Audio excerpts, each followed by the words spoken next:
nagaa kooti waaqayyoon eebbifamu har'a geenya kun waan maqaan isaa eebbifamu isiniin jedha isinis nagaa akka qabdan nagaa akka taatan nana mana har'a waan haaraa tokkoon dhufe mooni asumaan garuu warri YouTube na jajjabeessaa jirtan galatooman isiniin jedha ammas jajjabni keessan na biraa nafini like share subscribe godha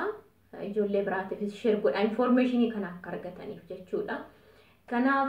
ammoo waan tokko qabadhee dhufe innis maayinni mi'a hergufanii jalqaba mee akkamitti akkan ergadhu sinifan ibsa jechuudha mi'a akkamii akkan sirreeffadhee hagamii asitto hagamin kaffalee mee ilaaltu biyya galeeyo hagam na gaafatu mi'a kanaaf mi'a nasiif ta'ee deeme kanaaf biyyatti hagam na gaafatu kana hunda information argattu waan ta'eef na biraan hafina na jajjabeessa like share subscribe godha na faana ta'a information isaa sumaan argattu isiniin jedha waa tokkoon isiniin jedha yeroo kanatti kaargoo erguun dhugaan isiniin jedha anumarraan qabee jechuudha baay'ee ulfaataadha natti fakkaata biyyatti mi'a yoo bitanne gaariidha jedheen yaada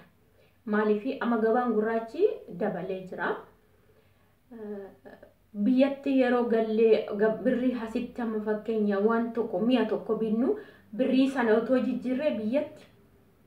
baay'eedha jechuudha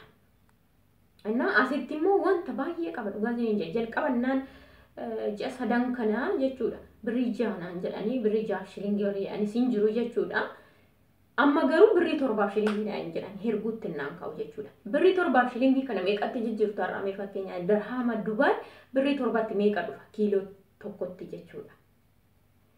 miinin bite soo ni jira biyyatti yeroon baasu kan nagaafatan jira amma mana keessaniin geessanittu Itoophiyaatti amma misin gaafatu taaksii hin beektu hundi keessanuu jechuudha amma kun walitti dabalame mi'a tokko fakkeenya maashinii juusii tokko kaa'anii asiin dirhama 150 bite birrii dirhama 150 sana toon biyyatti jijjiiree dhugaa waaqayyootiin biyyatti birrii 3,000 nan bitadha jechuudha maashinii juusii sana asii kiilootti kaffalaa kan ittiin ergu nan kaffalaa biyyatti galee nan kaffalaa kan taaksii amma qimmanaan naaga'anitti nan kaffalaa 150 bitee eenyu juusii tokko maashinii juusii tokko fakkeenya jechuudha walitti meeqa dhufa dirhama kana toon gara biyyaatti gabaa gurraachaan ergee meeqa dhufa እና አከን ያዴቲ kanaaf mi'a biyya yoo bitanne gaariidha jedheen yaada jechuudha akkan ofii koorratti tilmaametti mi'a biyya yoo bitanne gaariidha jedhee yaada ofii kootiif jechuudha kamiifuu hundaafuu mi'a akkamii akkan qopheeffadheen walumaan laalla asii yeroon ergus hagam akka kaffalin laalla biyyattis galee immoo hagam akka na gaafatanii kaffalu walumaan laalla soo sana tilmaamtanii isin argachuu dandeessu jechuudha kanaaf amma tokko mi'a biyyuma yoo bitanne baay'ee gaarii natti fakkaata dhugaa dubbachuudhaaf waan ofii kootii argeerratti jechuudha na kana fakkaata na waliin ta'a gara viidiyootti isin dabarsaa gara miicha naqachuutti jechuudha achi immoo yeroon hergus ni laaltu viidiyoo isaa gadin isin dhiisa jechuudha yeroon galees immoo agamiin akkam baase mi'a nasii herge kana ilaaltu aga dhumatti nafaana ta'an isiniin jedha Hai wudoche ar'a cargo sirreeffachaa jira nan erga waan ta'eef jechuudha naasuma waa'ee cargo isiniifan ibsa jechaan ture ar'a walumaan ilaalla jechuudha mi'a koo ergachuudhaaf kaartoonii tana qadha barmeelin hin danda'amu naan jedhanii turanii barmeelii ani erga jedheeti so amma ga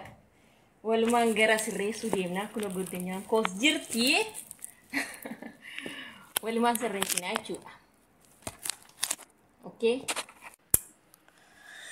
nama kaartoonitti naquu fi meeshaan koo isa kanaadha jechuudha waaqayyootu beeka amma kana gaafatanis maal akka ta'es garuu baay'ee miti ani kan hin ergu kanaaf kana jechuudha asumaan ilaaluu dandeessu mini nani ergu isaan kana jechuudha akkasii mee wajjumaan ilaalla tokko isaatiin jechuudha. Maashinii yeroo baay'ee yeroo argan waan nu gaafataniif hin beekamu. Maashinoota tokko nan qaba. Akkasiin jechaa jira.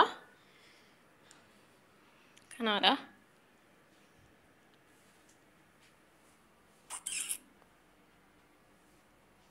Inshallah wanti baay'ee qabadhee deemu tokko illee hin jiru. Waan tokko maleedha.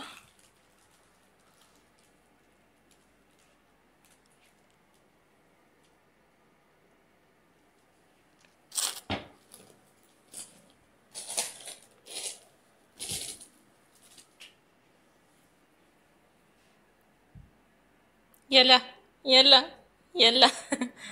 Gumi. Ana argitaniirtu gaanatti fakkaata. Mi'a kanaadha kan inni naqadhee jiru. Kan inni sirreeffadhee dhufanii waan fuudhaniif yeroo fuudhanis kana argitanii jirtu jechuudha. Walumaan galatti immoo biyya ga'ee mi'atti kana agamiin kan baafadhu ni ilaaltu jechuudha. Ani mi'a baay'ee fuune jechuun mi'a baay'ee yoom jenne amma kana miti garuu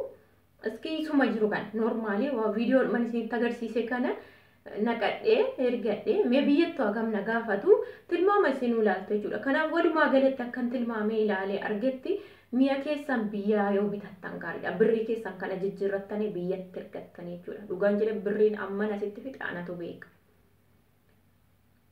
Na biyya bitachuu wayya mi'a jedhetan yaada. Anyways, like, share, subscribe godhaan nafaana ta'an jajjabeessaa ijoollee biraatiifis share godhaan isiniin jedha. Bye bye.